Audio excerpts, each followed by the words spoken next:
گھر بار سب اس کلام الہی پر قربان ہے،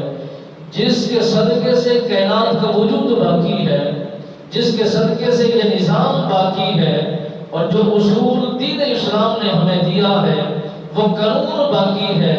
تو اس کے لیے اگر انسان نہ بولے اور کہے کہ ہم تورات کی بھی تعظیم کرتے ہیں،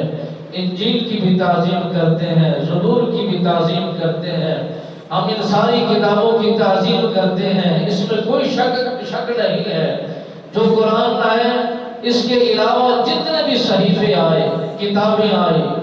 اور زبور آئی، انجیل آئی، تورات آئی، جتنے بھی کتابیں آسمانی اتری ہیں، ہم پر لازم ہے کہ ہم نے اس کی تعظیم کرنی ہے، اس کی عزت کو سمجھنا ہے۔ وہ کلام ہے، اللہ نے بھیجا ہے،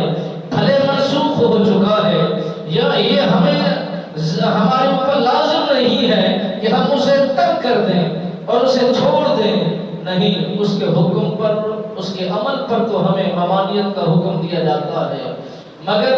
اس کو ماننے کے لیے ممانعت کا کوئی وجود نہیں ہے، کوئی حکم نہیں ہے۔ تورات کو بھی ہم مانتے ہیں، زبور کو بھی ہم مانتے ہیں، انجیل کو بھی مانتے ہیں، مگر ان ساری کتابیں اور سارے صحیفوں میں جو افضل کتاب ہے وہ کلام الہی ہے، قرآن مجید ہے۔ جب قرآن مجید زمین پر اتر گیا، میرے آقا نامدار صلی اللہ علیہ وسلم سرکار کی ذات و برکات پر اس کلام الہی کا وجود آ گیا، کلام الہی آ گیا، پیغام آ گیا، درس آ گیا، تنبیہ آ گئی، حکم آ گیا، نافذ ہو گیا۔ جس طرح میرے آقا نامدار صلی اللہ علیہ وآلہ وسلم سرکار قدم رنجہ فرماتے گئے، قرآن ضرورت کے مطابق اترتا گیا، اور جہاں جہاں میرے نبی آخر الزمان صلی اللہ علیہ وسلم سرکار نے قیام کیا ہے، اسی انداز کو، اسی جگہ کا، اسی مقام کا ذکر کیا جاتا ہے۔ جتنا عرصہ میرے آقا نامدار صلی اللہ علیہ وسلم سرکار مکہ کی سرزمین پر تشریف فرما رہے تو سورت مکی بنتی رہی، جب مدینہ کی سرزمین پر جب اگر ہوئے تو سورت مکی نہیں مدنی بننا شروع ہو گئی۔ یہ مکی اور مدنیوں میں یہی تو فرق ظاہر ہو رہا ہے، جہاں پر آپ نے مکہ میں رہے تو سورتوں کے نام مکی کے نام سے رکھے جاتے ہیں، جب مدینہ میں آئے تو مدینہ کے نام سے ان سورتوں کو نام رکھا جاتا ہے۔ میرے آقا نامدار صلی اللہ علیہ وسلم سرکار نے فرمایا یہ وہ کلام الہی ہے جس کے ہر حکم کو ماننے کے لیے انسان پر اصول باقی ہے اور انسان پر لازم قرار دیا جاتا ہے۔ اگر کوئی بندہ یہ کہے کہ میں قرآن کی فلاں آیات کا انکار کرتا ہوں، کیا وہ اسلام میں رہے گا؟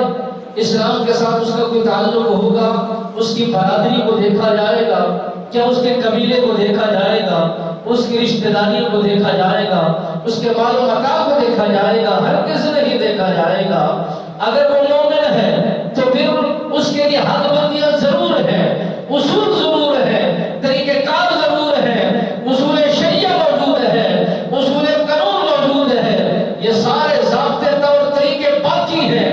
اگر وہ کہتا ہے کہ میں مسلم نہیں ہوں، غیر مسلم ہوں، وہ آزاد ہے، اسلام سے دور ہے، اسلام کی اس پر کوئی حد بندی نہیں ہے، کیونکہ وہ اسلام کی باؤنڈری میں داخل ہی نہیں ہے۔ جو اسلام میں داخل ہو جاتا ہے اس کے کھانے کو بھی دیکھا جاتا ہے، اس کے پینے کو بھی دیکھا جاتا ہے، اس کے چلنے کو بھی دیکھا جاتا ہے، اس کے رہنے سہنے کو دیکھا جاتا ہے کہ عین شریعت کے مطابق اگر وہ کرتا ہے، اگر وہ کہے کہ میں نے شراب پینی ہے،